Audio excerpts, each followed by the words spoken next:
Good morning students, standard 12 commerce English medium subject state part 1 chapter 2 linear correlation. Linear correlation total weightage 12 mark, section A 1 mark, section B 1 mark, section C 1 question 2 mark, section D 1 question 3 mark, section F 1 question 5 mark. First topic meaning of linear correlation, यानी कि जिस तरीके से कोई भी दो variable के बीच कोई भी रिलेशन हो सकते हैं, तो वो रिलेशन के कारण उनकी वैल्यू में जो भी चेंजेस आते हैं उसको लाइनर कोरिलेशन कहा जाता है। चाहे वो अच्छा हो, पॉजिटिव हो कि नेगेटिव हो, कोई भी हो सकता है, रिलेशन कोई भी हो सकता है।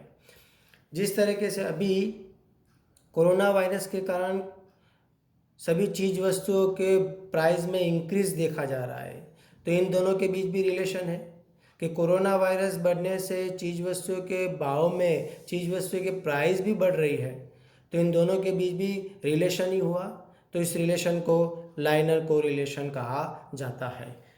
तो meaning is there is a cause effect relation between two variable, the value of two variable changes due to the effect of some other factors. तो first topic is clear.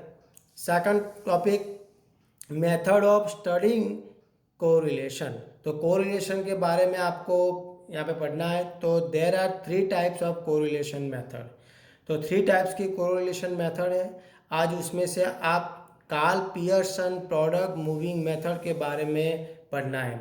First method is graphical method, second Karl Pearson और third Spearman rank correlation method. तो आज Karl Pearson product moving method के बारे में read करेंगे। तो देखो किस तरीके Karl Pearson product moving method कब यूज़ करना है। जब कोई दो वेरिएबल के बीच कोई रिलेशन है, तो वो रिलेशन किस तरीके का है, पॉजिटिव है, नेगेटिव है, उसको चेक करने के लिए कोरिलेशन सॉफिशिएंट फाइंड करना पड़ता है। यानी कि जिस तरीके से कोई भी इंसान को बुखार है, तो वो बुखार का टेम्परेचर कितना है वो जानने के लिए आप थर्मामीटर का यूज़ करते हो। तो थर्मामीटर से पता चलता है कि इस इंसान को इतना टेम्परेचर बुखार है, तो वो एक मेथड हो गई। तो इस तरीके से दो वेरिएबल के बीच किस टाइप का रिलेशन है वो फाइंड करने के लिए कोरिलेशन सॉफिशिएंट फाइंड किया जाता है। तो कोरिलेशन सॉफिशिएंट वो first suggest by Karl Pearson. तो कार्ल पियर्सन इसके बारे में फर्स्ट सजेस्ट किया हुआ है। तो जिस सब में कोरिलेशन सॉफिशिएंट फाइंड करना है, तो it's a Karl Pearson method. तो the value of the correlation coefficient, तो जिस सब में कोरिलेशन सॉफिशिएंट फाइंड करने को कहेंगे जिस सब में, तो वो it's a Karl Pearson method उसको कहा जाता है। कोरिलेशन सॉफिशिएंट को शॉर्ट फॉर्म में आर, स्मॉल आर से इसको कहा जाता है। उसकी वैल्यू -1 से +1 के बीच ही इसकी वैल्यू होती है, उससे आगे पीछे नहीं होती है। जो आप कैलकुलेशन करेंगे और आर की वैल्यू -1 से +1 के अप और डाउन चली जाती है, तो इट्स अ रॉन्ग। तो always R answer is -1 to +1। आपको यही चीज़ याद रखनी है। और एक इम्पॉर्टेंट नोट्स है जो आपको यहाँ पे ध्यान रखना है कि जब भी आर का आंसर इज अ नेगेटिव, जब माइनस में आंसर आएगा तो is a negative correlation. R answer is positive, तो आंसर पॉजिटिव कोरिलेशन कहा जाएगा। तो इसके रिलेटेड आप आगे कैलकुलेशन करेंगे। तो देखिए उसका एक फॉर्मूला है। कार्ल पियर्सन के मेथड से 3 टाइप के फॉर्मूला है। तो उसमें से first A, X and Y value up to 30। जब एक्स और वाई दोनों के वैल्यू अप टू 30 होगी, तब एक्स वाई का फॉर्मूला यूज़ करेंगे। इस तरीके से टोटल 3 फॉर्मूला है कार्ल पियर्सन की मेथड में। अभी अपन फर्स्ट फॉर्मूला यूज़ कर रहे हैं कि जब x and y value up to 30, x और y दोनों की वैल्यू अप टू 30 होगी, तब एक्स वाई की मेथड यूज़ करनी है। तो किस तरीके करनी है, तो example x Y as per सम में से आपको डालना है, फिर इन दोनों का मल्टीप्लाई करना है एक्स वाई, फिर एक्स स्क्वायर और वाई स्क्वायर, बस इतना फाइंड करके सबका टोटल करना है और इस फॉर्मूला में डाल देना है। तो ये फर्स्ट मेथड क्लियर हो जाएगी। तो इस तरीके से आपको कोरिलेशन सॉफिशिएंट इस तरीके से फाइंड किया जाता है। अब कार्ल पियर्सन प्रोडक्ट्स मेथड के रिलेटेड एक सम है, इलस्ट्रेशन 7 पेज नंबर 72। क्वेश्चन लिखा है the find correlation coefficient between number of mobile phone sold and its profit. तो इसमें क्या फाइंड करना है, कोरिलेशन सॉफिशिएंट। तो जिस सब में कोरिलेशन सॉफिशिएंट फाइंड करना है, it's a Karl Pearson method. तो आपको ये चीज़ से पता लगाना है सबसे पहले कि इसमें कौन सी मेथड से कैलकुलेशन करना है।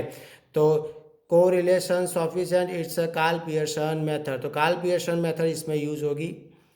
अब उसके बाद यहाँ पे क्वेश्चन आपको दिया हुआ है एक्स और वाई दोनों की वैल्यू दी है, तो वैल्यू आप चेक करेंगे। अभी आपने सिखाया एक्स और वाई वैल्यू अप टू 30, तब एक्स वाई फॉर्मूला से यूज़ करना है। एक्स और वाई दोनों की वैल्यू अप टू 30 है, ये 30 से ज़्यादा नहीं है देखो। तो इसमें आप एक्स वाई की फॉर्मूला यूज़ करेंगे। तो किस तरीके से करना है, वेरी सिंपल।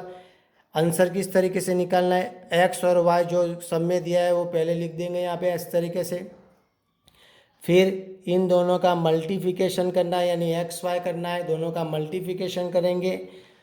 तो मल्टीप्लिकेशन करेंगे तो 3 × 6 18, 8 × 10 80, 12 × 15 180।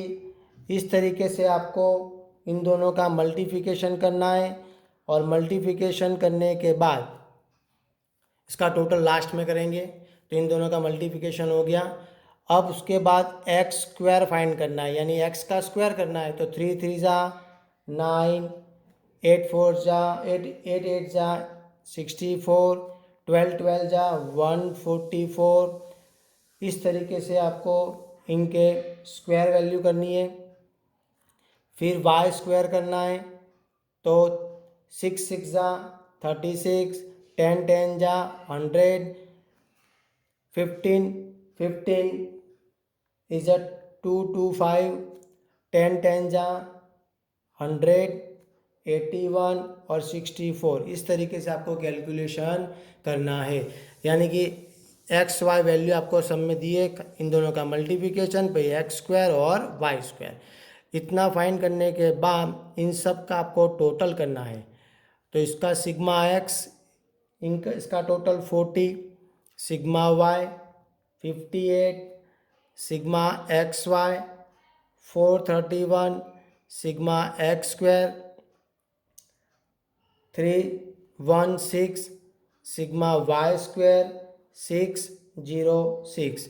अब फॉर्मूला जो है R = n into sigma x Y minus sigma X into sigma Y upon √1 और √2। √1 में x की डिटेल, √2 में y की detail, n into sigma x square minus sigma X whole square, n into sigma Y square minus sigma Y whole square. अब इसमें value आपको डालनी है। इस फॉर्मूला को किस तरीके से आपको याद रखना है, simple n into sigma Y पहले ये डालेंगे, फिर माइनस करके सिग्मा एक्स और सिग्मा वाई वो दोनों मल्टीप्लिकेशन माइनस करना है। ये 3 वैल्यू अप आ जाएगी। अब नीचे की वैल्यू में फर्स्ट रूट में x का डिटेल और सेकंड रूट में y की डिटेल डालनी है।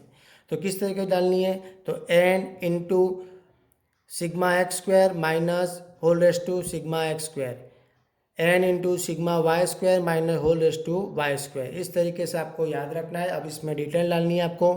n यानी 1 2 3 4 5 6, n = 6, sigma x Y 431, sigma X 40, sigma Y 58, ये सब वैल्यू आपने फाइंड की हुई है, इसमें से देख के आपको यहाँ पे डालना है।